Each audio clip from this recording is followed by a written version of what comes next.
This week on Rockstar Superhero.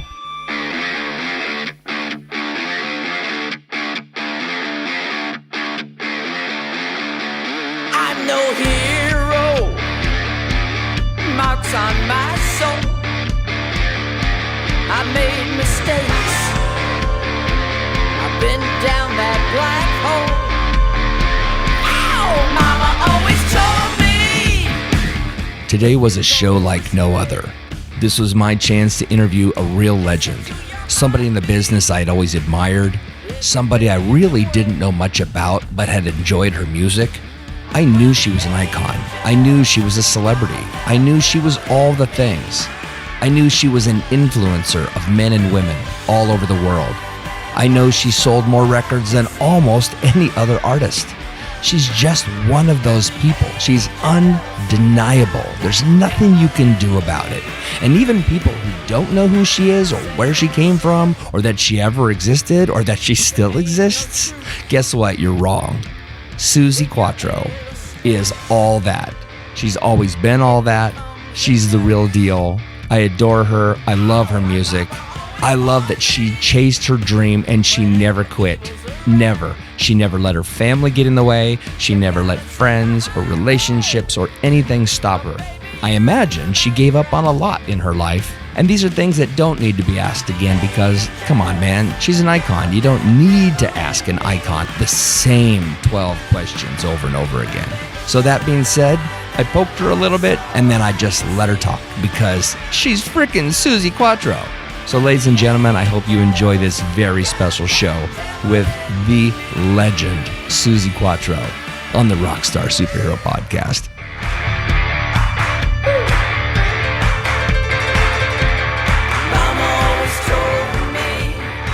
I know you've been called the Queen of Rock, and I talked to a friend of mine who just absolutely adores T-Rex, and he had said recently, he said, "You're going to interview Suzi Quatro? I mean, she's the godfather of glam rock." And I said, "Godfather? You mean godmother?" And he's like, "Well, okay, godmother." Oh, but godfather is fine, but not glam.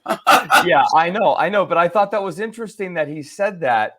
And he said, well, Can the Can had this sort of glammy feel to it and the way she was on stage. And I said, yeah, but dude, that's not who she is. No, that isn't. And but this has been going on forever. I've always been rock and roll. Always. Never been glam. I didn't wear any makeup. I don't have any makeup on now. The band didn't wear any makeup. I didn't wear the fancy clothes, plain black out of the suit. But because here's where the confusion comes. My first tour was in May 73.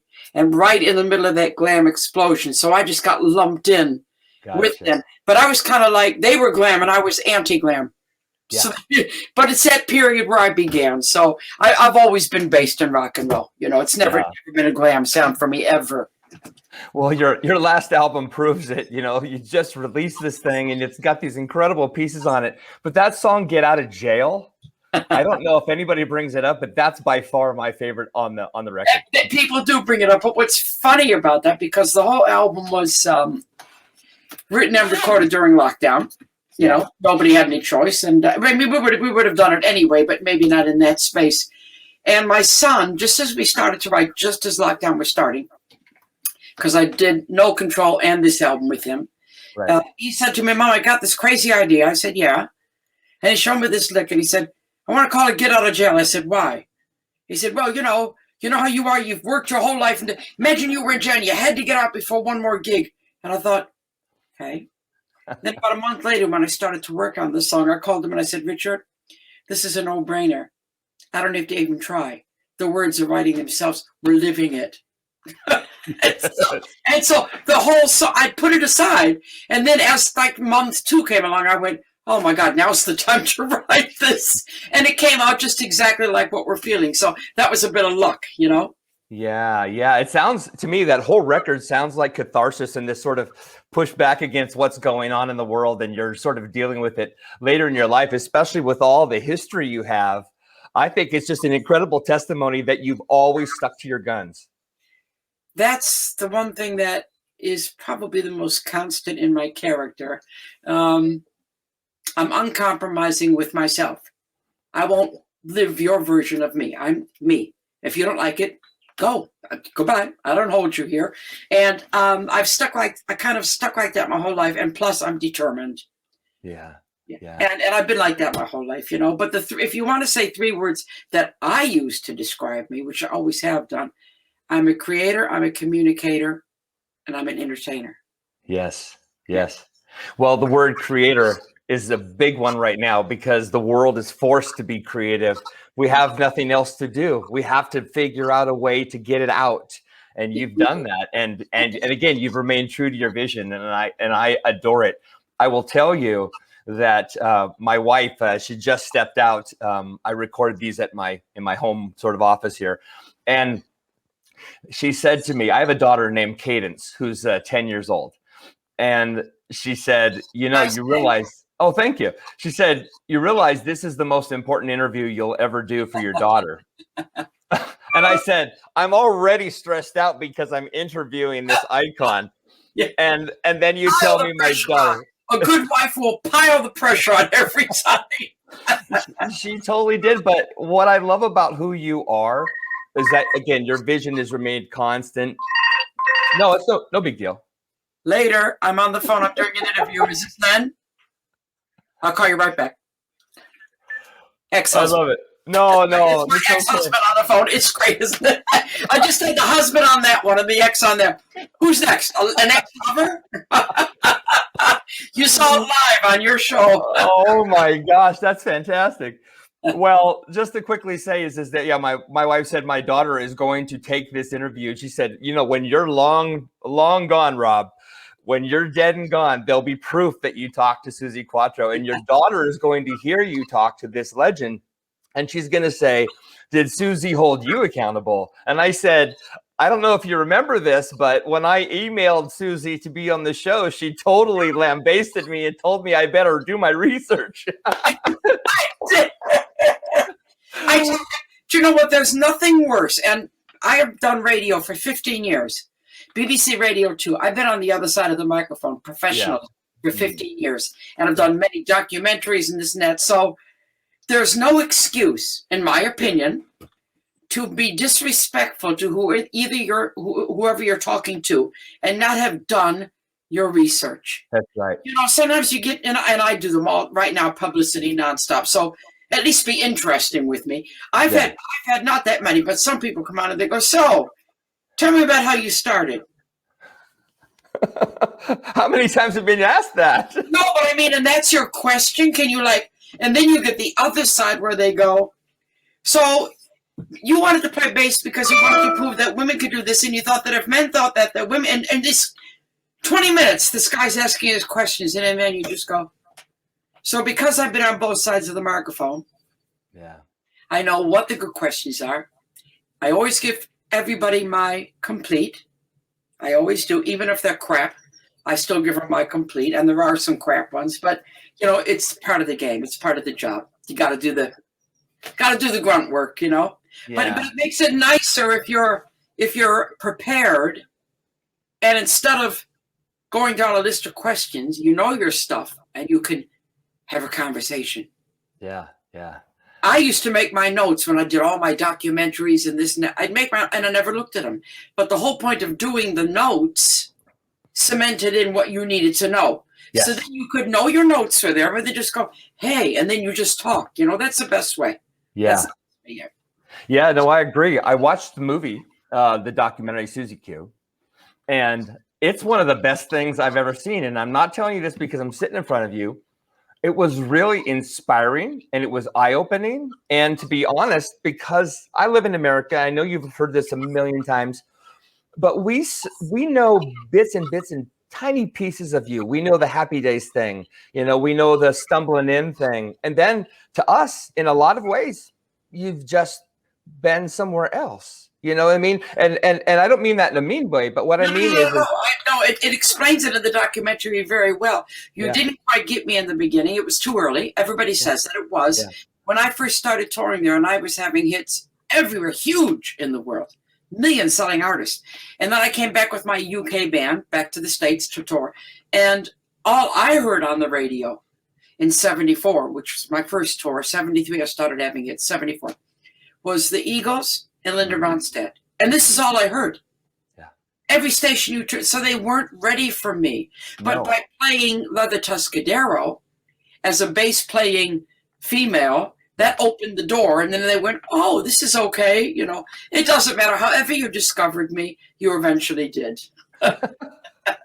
That is fantastic, and it's so true. You know, I am 55 years old, and for me, you were the sweet spot. You were the perfect person at the right time because you were a dream girl. I mean, you still are. You're a lovely lady, but you were all the things. And I was I started playing drums in 1971, and so to me, a bass player, and especially a woman, and a woman who was powerful, was a big deal to me. So it really resonated when I saw you on the TV show. And of course, I didn't know, because I was a little too young to know that you were actually a real. Sure, a lot of people came to me that way, but that's okay.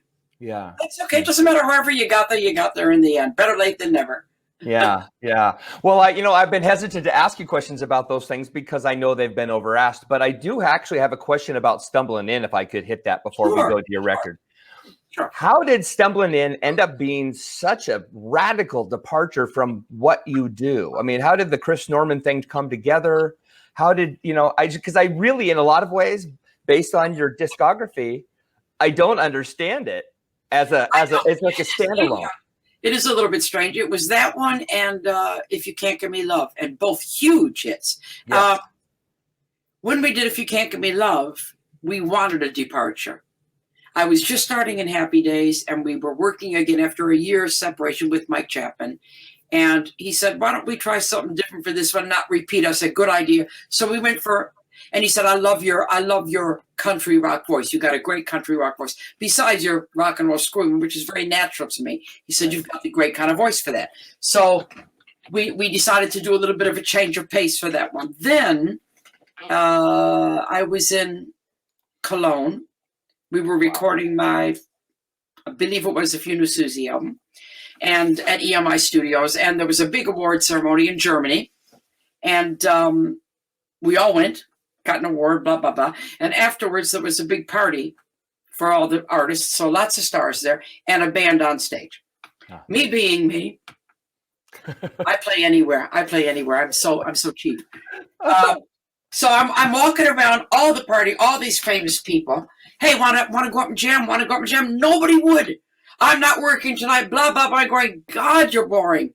This is like no pressure. Let's go have some fun. And finally, I said to Chris, come here. And I literally dragged him onto the stage, took him by the collar and dragged him up. I said, we're jamming. He said, okay. So we jammed. Mike Chapman happened to be there because he's producing me. And he went, oh, I like that. He liked the way it looked together. He liked the way it sounded. And he went home that night. And the next day we're in the studio. I'll never forget this. Didn't tell anybody his idea. Came into the studio. He said, turn on the machines for me before we start for the day. Turn on the machines. Wow. He got on the guitar. He said, Suzi, get on the keyboards. I said, okay.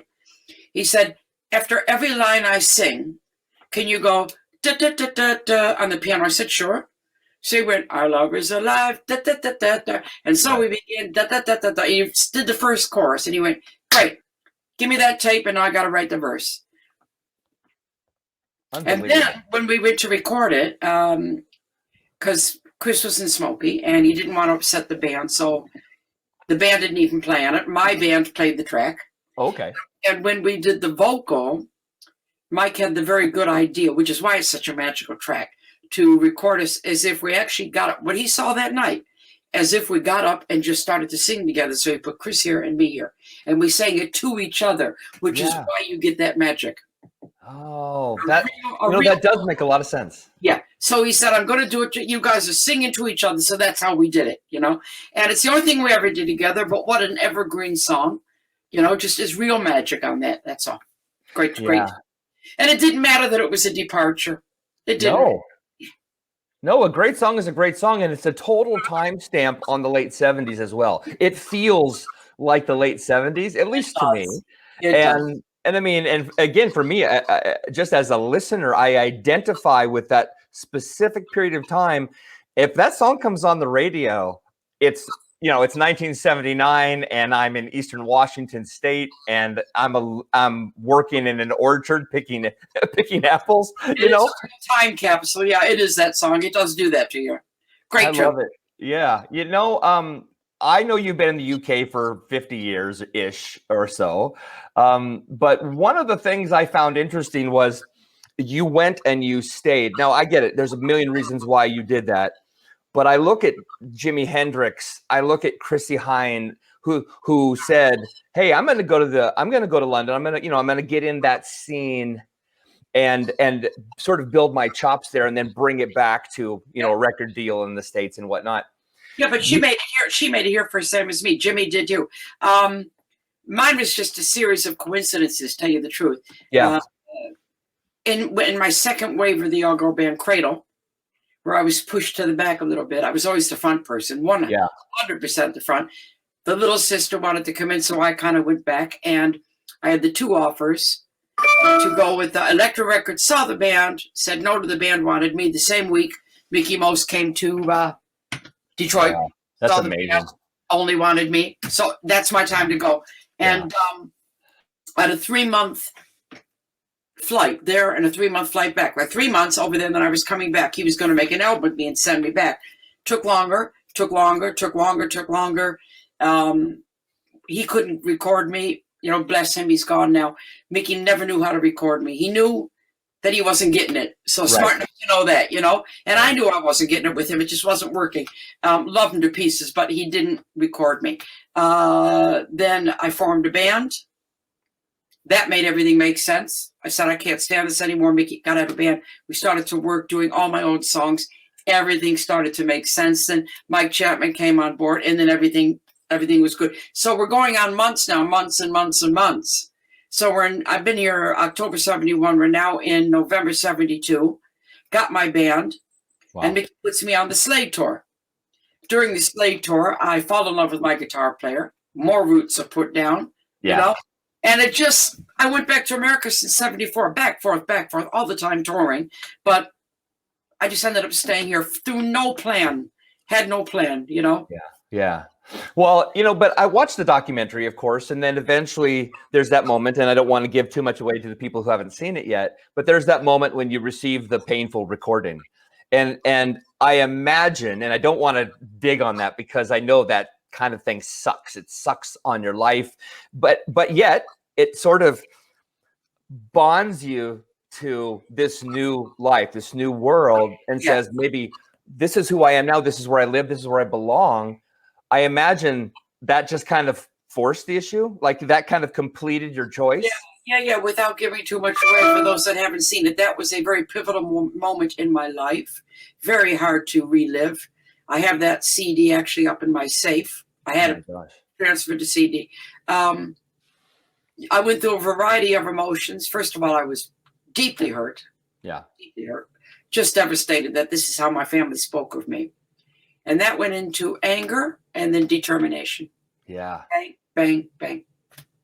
And then at the end of it, I just went in myself. I went, watch me. So in a way, it pushed me. Yeah. That whatever that is that came from that, it pushed you, it inspired you, and it actually completed you, which sounds really cheesy, but no, it did. But it did. It did. Yeah. I had look. Even leaving, I knew, that I had to go elsewhere and be on my own. I knew that inside. I have been told that since the band began. Various people, one day you're going to leave. And I kind of knew it myself anyway. And I knew I couldn't carry everybody on my back. So I kind of knew it. But that cemented it for me. Yeah. I put it this way. Since I've been a child, I never knew where my niche was. It's not there. No, it's not there. No, not that. So when you can't find your niche, you make your own. Yeah. And so that's what I did. And that sort of verified for me, validated that making my own niche was what I needed to do. Mm-hmm. Do you think that, I'm sorry. No, go ahead. Do you think you were drawn to London anyway, though? Do you think you would have ended up there had you not been asked by Mickie? I don't know. All I know is at that time, Elektra Records offered me that deal. They wanted to take me to New York. Right. and make me into the next Janis Joplin. Yeah, so I heard. Oh my God. Mickie Most said, come to London, I'll make you into the first Suzi Quatro. So I was more drawn to the person from what he said than the place. Yeah. And also, I knew that to do what I wanted to do, I had to get away. I had to be away and on my own.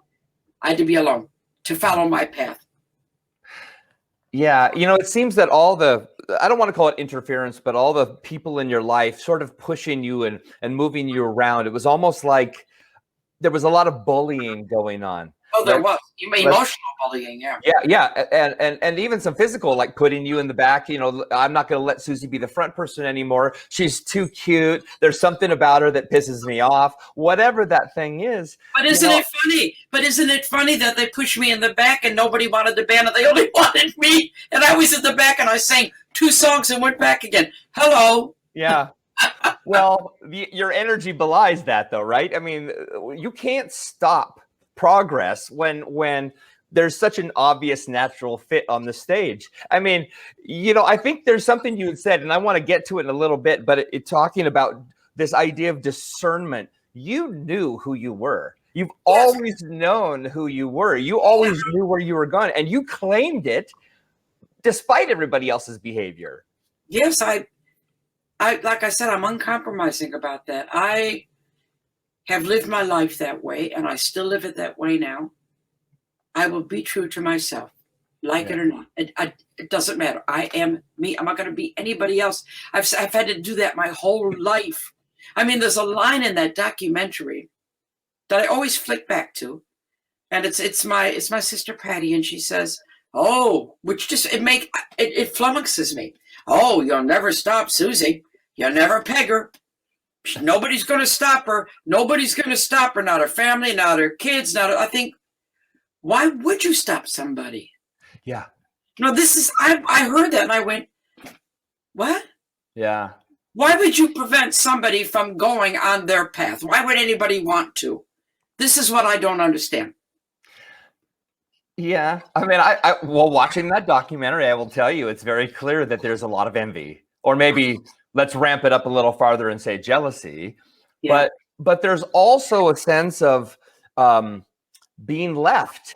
They recognize that you're this talent that other people wanted to have in their life, but you not only took that role and moved, but to them, they felt like, well, that's not fair. 1, we didn't get picked, and 2, she's abandoned us. How dare she? There's all that crap that goes with that. Well, it is crap, because at the end of the day, I didn't stop anybody doing what they wanted to do. I know. I left. The limelight is yours. Shine. Yeah. Why didn't they shine?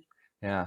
I took myself over to where I should be. They had every opportunity in the world. Nobody stopped them following their path. The truth is, they all thought I was the leading light. So me leaving took their light from them.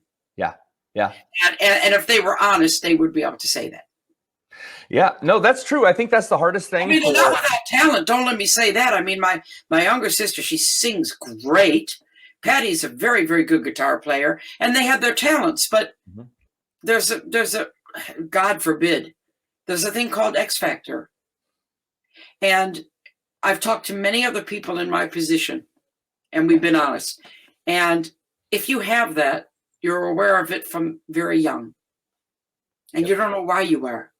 Because you can't even put it together in your mind. You just know that there's something about you that sets you apart, and there's something about you that will hold an audience, and you get this very little. I did anyway, and I thought, okay, this is my life. This is what I can do, and this is what I will do, and that's what I did and what I'm still doing.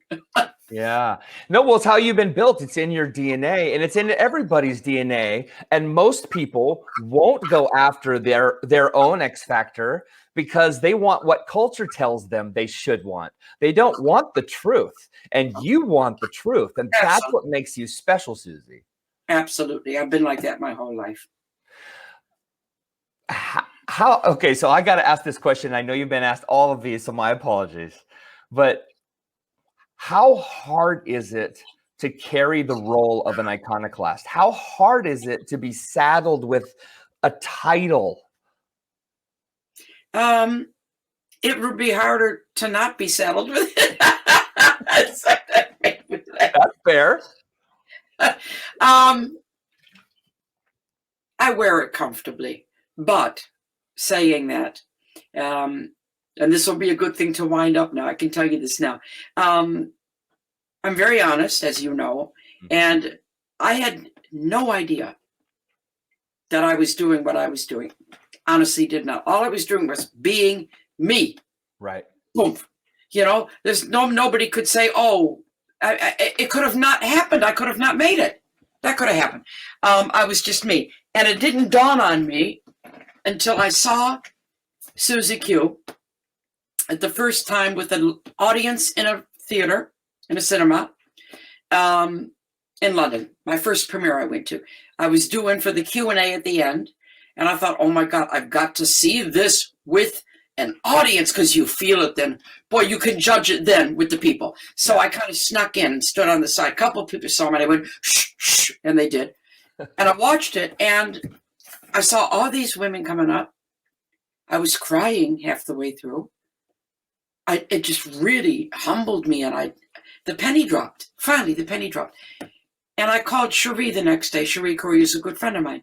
Yeah. And I said, I have to talk to you. She said, what? You'll love this. I said, I just realized something. And she said, what? I said, well, I went to my premiere last night, so it's the first time I've seen the movie in front of an audience. She said, yes. And I said, I just realized that by me doing what I did, that I gave permission to women all around the world to be different. And there was a long pause, and she went, and you just got that? I said, yes. I think it's so refreshing that I didn't have an agenda. I didn't know I was doing that, which is why it worked. Yeah. It's completely transparent. It's completely honest. And there's no narcissism in there. It's just you being you, all natural. I don't suffer from ego as such. I never have. Yeah.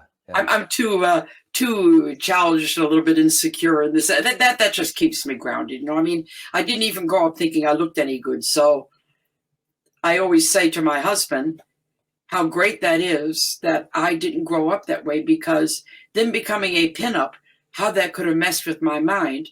Yeah. And as it was, I became a pinup, and I'd be going, yeah, right. You know, it's like this Debbie Harry says on the film. I have it on my uncut version. Oh, she's so beautiful. And I wanted to put my voice in as an overdub and say, Debbie. And my director wouldn't let me do it. I thought that would have been hilarious. Yes. I told Debbie in an email, I wanted to put that in there. He said, let her give her your compliment. I said, okay, but I'm not comfortable with it, but not from Debbie anyway. But anyway, I'm very feet on the ground girl. Always have been. Yeah. No, well, I mean, but do you feel that Suzi Q is a character? Or is it actually you? Because I mean, obviously you're. No, it's me. Okay. But I do. You know, I wrote my autobiography in two people. My autobiography unzipped, and there's little Suzi from Detroit, and there's Suzi Quatro, and they're both as important as each other. There are both people. No, it's definitely me. It's just I guess the public entertainment side of me. Yeah. There is some place where they meet. I'm not quite sure where that is, but. Well, that new record is amazing. The Devil in Me. Can you tell me a little bit about the process of building it? I get it. We talked that you created during this pandemic, but there had to be a trigger point. There had to be something that made you go, you know what? Screw this. This is about this moment, and I'm going to write this song. Like what was the first song or idea that came together that started the whole thing on fire? That would have been okay. Well, the title came first, "The Devil in Me." Gotcha. That was about maybe a year ago.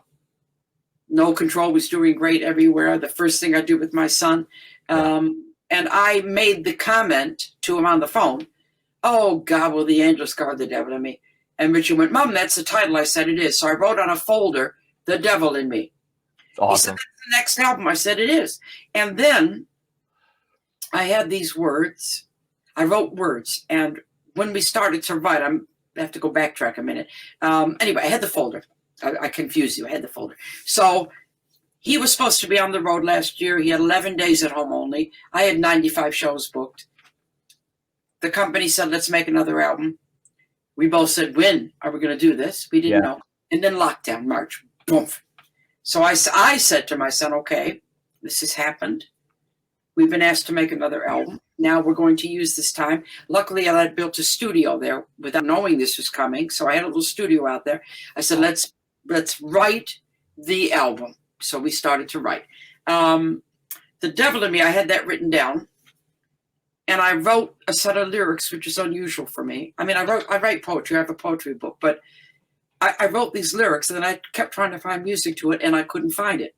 And then I think the first song we wrote was, which one was it? Get Out of Jail. It was Do You Dance. That was the first one.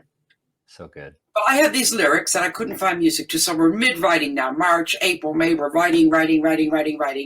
And I got to go to this one because it's the title track. We got to the last track on the album. We demoed out here, and then we went to the studio here and another studio there. And he said to me, Mom, we need one more track. How do you like this riff? And I said, I like that. I said, give it to my computer. Sends it here. I get my songbook out. I put the lyrics away in the songbook because I couldn't make it work. Oh. So I just put them in the book. Suzi's ideas, titles, lyrics, da-da-da-da-da. So put it in the book. So I'm playing this last track for the album on the computer. Now, remember, I still don't have a song called The Devil in Me yet. I had the lyrics, but I had no song. So I got my acoustic bass. I'm playing along, looking for the melody, flicking through, trying to find, usually, if you haven't got an immediate idea, I flick through my book and I'll find a line or a title that jumps out and says, this is for this song. So I'm playing away, flicking through, and the lyrics for The Devil in Me fell out of the book and landed face up on my computer keyboard. Oh, that's awesome. Like my mother went, yeah. I went, okay. And I looked at it and I started to sing along with the track, and I went, it was like perfect. Yeah. Perfect. So that's how that's. And my mother used to tell me that all the time. She said, you're an angel until your handle slips and it becomes a noose. And that's me. That is a great quote. I got to use that for the podcast. That's the title. I'm a huge believer in the power of discernment, right? The ability to sort of understand the sixth sense, And God, are you kidding? I'm a psychic. Yeah. And my channels are open. Yeah, well, that's what I wanted to kind of talk to you about really quick is I believe it's like a gift from God. Like he just goes like, and most of us don't exercise this power. Oh, you have to be aware of it. Yeah, yeah. Christ Almighty, I'll tell you one last story then before we finish. And that's what happened. I was sitting out on the patio. It was about April. So we've been in lockdown for about a month. I hadn't seen my husband since March. He lives in Hamburg. April it was. So I was working on the patio because I'm not a button pusher. I'm more old school. I sit with my acoustic stuff, songbook, and something that I could just press play. That's what he was with the machines working on tracks. Wow. And he left the studio door open. And out came this track, this beautiful track, a little drum bit, guitar chord, and a little bass part. This track came out. It honestly was like somebody shot me in the heart. Wow. I literally did it like this. And as an artist, I knew, don't think. Yeah. So I purposely just closed my brain, closed it, and just let this sit right here. It was really burning in my heart. Nice. I went out to the studio. He was surprised. He said, what do you want, Mom? I said, what's that? He said, just something on work. And I went over to the microphone. I said, give me the headphones. Play the track, turn on the microphone. Oh, my God. And without engaging my brain whatsoever, out came the first 4 lines of the song, exactly as you hear them, in a voice I've never used before. Yeah. Now, that's called hearing it. It obviously awakened Detroit in me, which it did. And I was missing my husband, so I kind of went, going, and just these words came out. We both went, wow, what was that? Just beautiful. And that's my heart and soul, obviously. My heart and soul, I Need You Home for Christmas. Wow. What a moment that was. Absolutely. The devil is not in you, though, my friend. You are a wonderful, perfect human being. I love who you are, what you do. I have loved it for as long as I can really remember as a young man to today.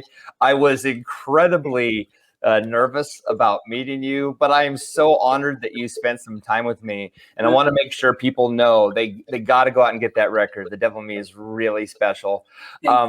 And I have one final short little question I want to ask you, which is a very simple one. Have you ever been, has there ever been a question you wished someone asked you? How tough was it? and the answers are in the documentary. It is tough. It's not an easy job. That's wonderful. Thank you so much, Suzi. I'm so honored. My pleasure, and thank you. You're welcome. Thanks for sticking with me. Thank you. Bye-bye. Bye-bye. Alright. Mama always told